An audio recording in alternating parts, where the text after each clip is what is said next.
and those Tampa Bay Buccaneers. The Tampa Bay Buccaneers got thudded by the Washington football team on Sunday afternoon.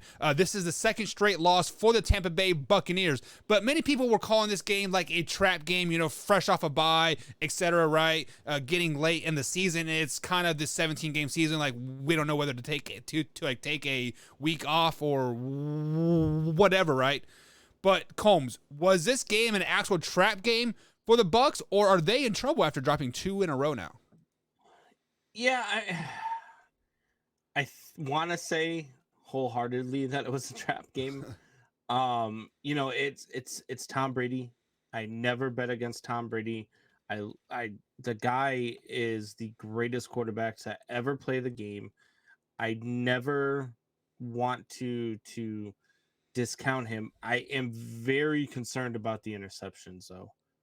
I really am. Right. I'm concerned about what he is seeing out there. I know his head coach called him out in the press conference yesterday. I don't know if you caught that. Yeah. But he was just like, we're making, it's not even that we're making mistakes, it's that we're making stupid mistakes, and just calls out Tom Brady.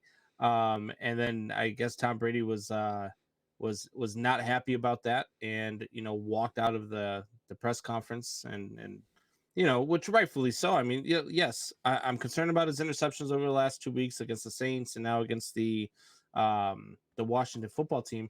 But look, those are two pretty damn good defenses too. And he's only got 7 interceptions on the year. So to his 27 touchdowns. So I'm not going to go out on a limb and say Brady is falling off the cliff. I'm not going to do anything crazy. I'm not going to give you a Buckheister take. I don't think that he's falling off the cliff. I just think they've had a couple of bad games against a couple of really good defenses. The Saints have a very stout defense. We all raved about the Washington football team's defense before the season. We thought they would have been a better football team than what they've been. So we know what they are. I really thought that once Washington lost Chase Young. When they lost Chase Young with the ACL, I really thought that was the time where Tom was going to, come back. And he almost did.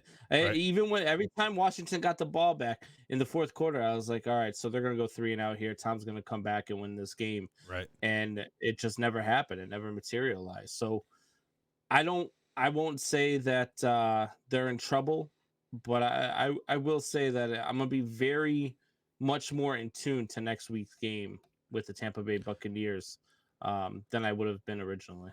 Yeah, so before I go in on Tampa Tom there, let's address the elephant in the room, and that is the Tampa Bay Buccaneers defense, Combs.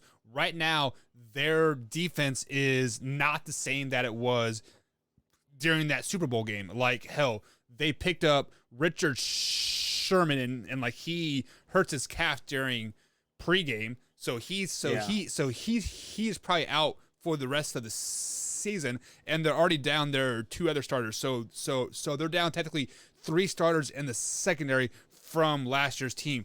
They are also not getting the pressure on the quarterback like they were last year either. Why did they do so well in the Super Bowl? Is because Patrick Mahomes had no time. It seemed like all day Sunday, Tyler Heineke had at least 6-7 seconds to throw the ball. He had time to go from read 1, 2, 3, 4, 5. He looked at his coach. Oh, you want me to throw to the tailback? Oh, okay. So like there was no pass rush whatsoever, which to me is kind of crazy, just because they still have JPP, they have Sue, they literally have the same front 7 as they did last year, but obviously Father Time is still undefeated, and it is showing with the Tampa Bay Buccaneers. People were ranting and raving about this. We returned all 22 starters. But what happens when those 22 starters are now 40 years old, Combs? Father Time is like undefeated, and it's catching up to not Tom Brady, but everybody.